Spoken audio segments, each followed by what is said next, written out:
Hey, what's up guys? Today I'm going to show you how to make homemade harissa. This is one of the most versatile chili pastes on the face of the planet.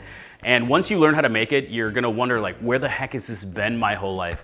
And you're going to want to use it in so many different ways, guaranteed. Let me show you how to make it. So there are different ways that you can make harissa paste. You can use dried pods, fresh pods, or a combination of.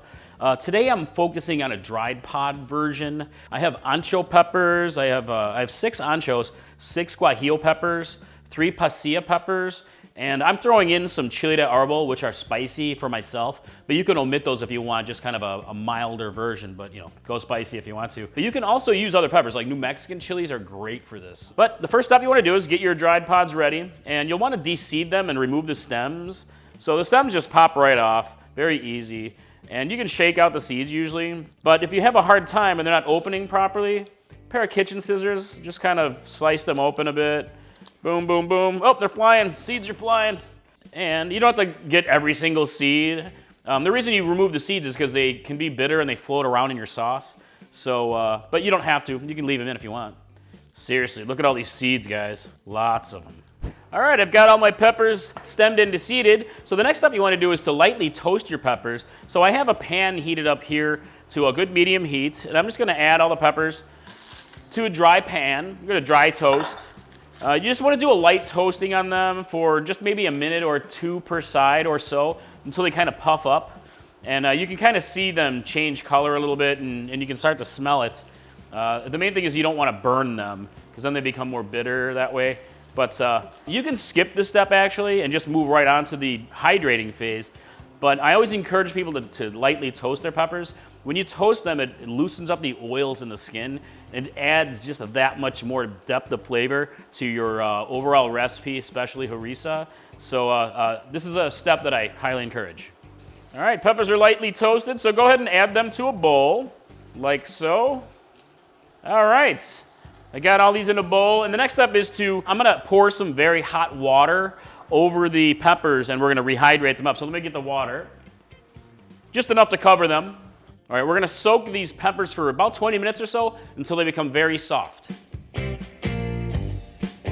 right, so I still have my pan nice and hot, so the next thing we're gonna do is toast some seeds, and I have a ½ teaspoon of caraway seeds into the dry pan, and a 1/4 teaspoon of coriander seeds, and a 1/4 teaspoon of cumin seeds.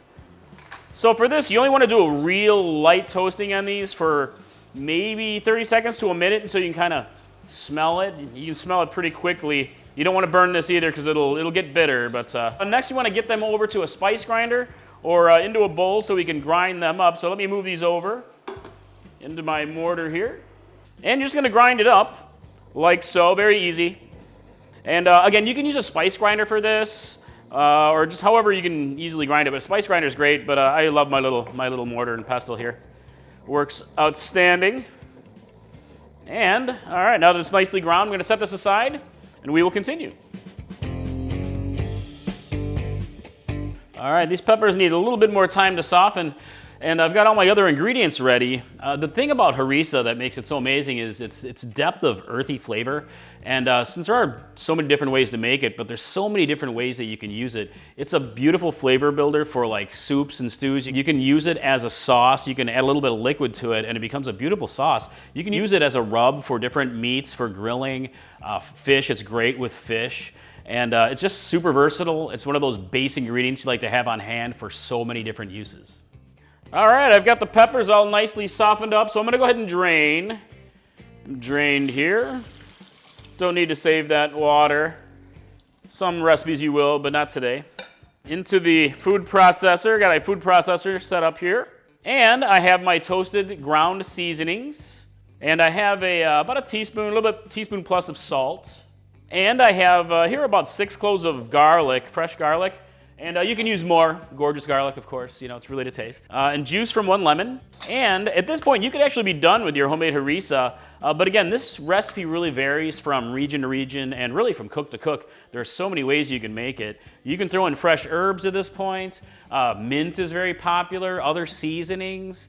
and just process away. But two ingredients that I love to add to mine as a personal preference One is here I have a roasted red bell pepper. And to me, that adds a lot of additional flavor and just kind of an overall depth of deliciousness. And also tomato paste. I love tomato with mine. Some cooks love it, some just don't want to add it. You can add it with your typical recipe. But just go ahead and add your tomato paste to the food processor. And let's go ahead and process it. It's going to process into a paste. Here we go. All right, look at that. Yes, nice and thick. Ooh, looking good here. So the next step is to add some olive oil. So I'm gonna put this back on and get the processor going. And you're gonna add 3 tablespoons of olive oil. You can do a little more if you want to. And it's gonna help thicken it up even more. So, while it's processing. Oh yeah, look at that. Smells delicious. All right, we're getting there. All right, one more step. So this is an optional step, my friends. But you can strain your harissa. Straining it will give you a smoother sauce, and it'll also help remove any of those leftover hard bits that didn't get processed. If you have a good enough food processor, a lot of times you don't really need to strain it, but it will help remove any of those bits. So let's get it into my food mill here. All right. Here we go, nice and smooth. Got a lot of harissa here, my friends. Look at that, doesn't it look good? Wow, nice and thick. Boom. All right, let's give it a taste. Oh yes, absolutely. Homemade harissa, essential. You need this recipe. Hey, if you guys love my homemade harissa, and I know you're going to, you gotta check out my new cookbook, Flavor Madness. I include the recipe for harissa and also harissa chicken, which is amazingly delicious in the cookbook. So Flavor Madness, you can buy it at the website at chilipeppermadness.com, and I appreciate your support. That's it, my friends. That is how you make homemade harissa. I hope you love it as much as we do, and I really want to hear in the comments how you are going to use yours, because there are just seriously so many ways to use it. So, hey, I hope to see you on the website at chilipeppermadness.com. I've got over 1,000 spicy recipes just for you guys, and I definitely hope to see you in the kitchen next time. So, Mike from Chili Pepper Madness. Bye.